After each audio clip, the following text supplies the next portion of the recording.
Well, hello xenographers, and welcome to another episode. Today we're looking at how to use the camera that made 35mm photography into the phenomenon that it eventually became. I'm talking, of course, about the Barnack Leicas.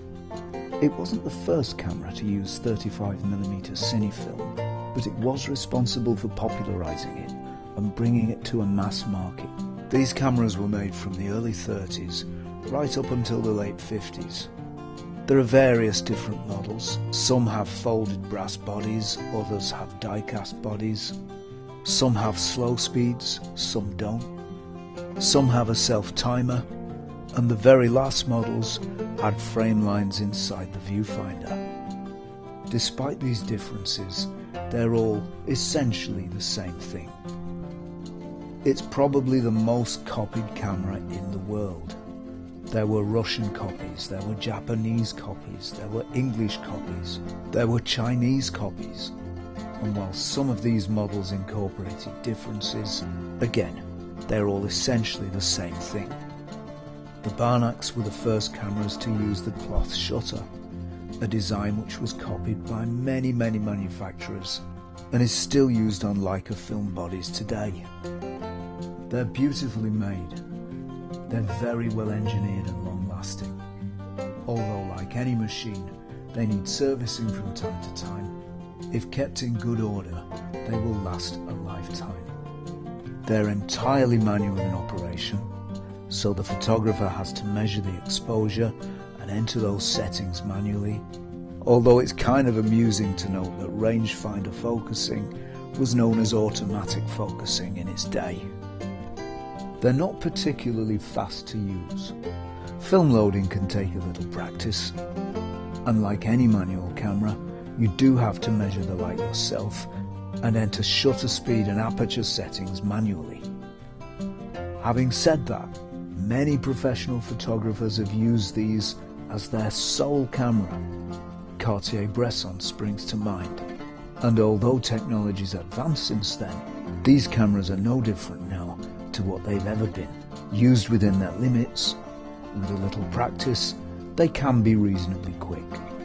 They're also, in my opinion, very beautiful and an iconic piece of design. They're very small. The designer, Oscar Barnack, wanted a camera that he could carry with him, rather than the huge glass plate cameras that were fairly commonplace at the time. He certainly succeeded in his aim. The Barnack cameras were small at the time, and they're still tiny now. These are still some of the smallest cameras you can get. They're smaller than the Olympus OM1, which is itself a very small camera. And the collapsible lenses mean that they'll fit into a largish pocket. As you can see, they're great image-making tools. I've used them for several years. They're beautifully simple. Nothing stands between the photographer and the image. There's nothing to clutter up your thinking. There are no menus, no exposure compensation, no fiddling around with buttons and dials and switches. They encourage a Zen-like experience in photography.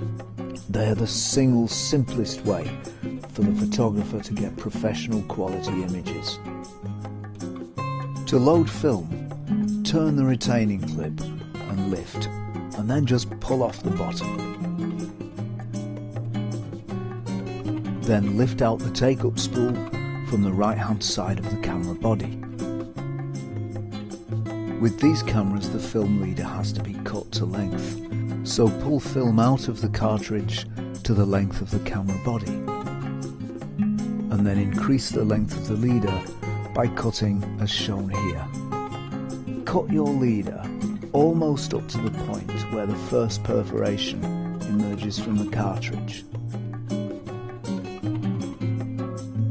It's very important not to cut across the first perforation because any sharp edges could catch on the shutter, and trim off the sharp point at the end of the cut. Ideally, you want a smooth cut with rounded corners.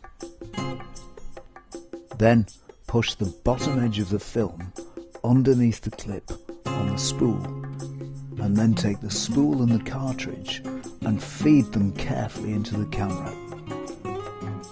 This bit's a little tricky.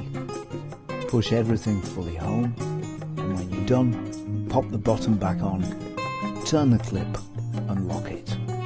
Finally, fire off a couple of frames to make sure that you've got unexposed film ready to shoot your first picture. And don't forget to reset the film counter to 0. To set the shutter speed, first wind on the camera, then lift the shutter speed control and drop it into the position you want. To set a slow speed, turn the control to the slow speed position, then turn the slow speed dial on the front to the setting you want. On collapsible lenses, set the aperture by moving this tab on the front of the lens. It can be a little bit fiddly to do. There are two separate windows for rangefinder and viewfinder. The rangefinder window on the left is for focusing, and the window on the right is for composition. On mid-30s models onwards, there's a focus control for the rangefinder window.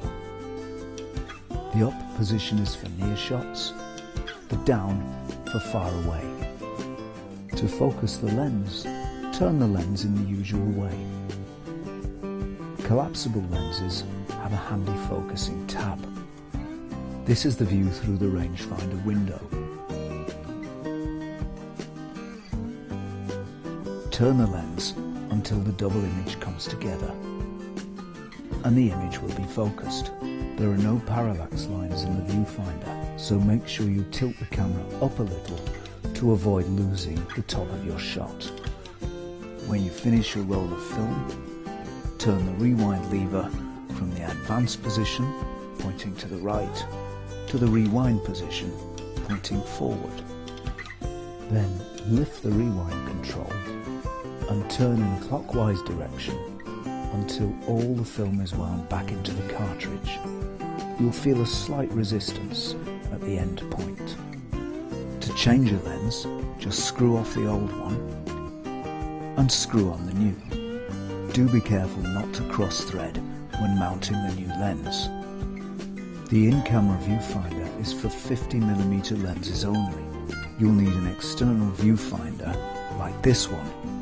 Turn the finder to select the appropriate field of view for your lens. This Russian finder I've found to be one of the best.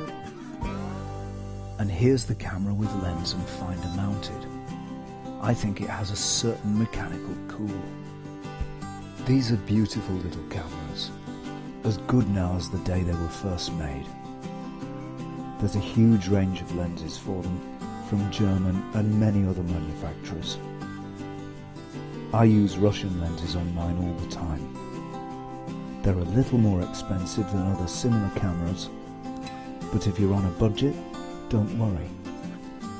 The Fed 1 and Zorki 1 copies from Russia are almost identical and offer exactly the same experience for 1/3 to 1/2 the price.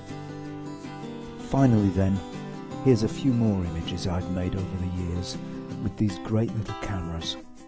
I've thoroughly enjoyed using mine, and I hope you enjoy using yours. I hope you've enjoyed this video. Please do like and subscribe, and I will see you next time for more Zenography. Thanks for watching.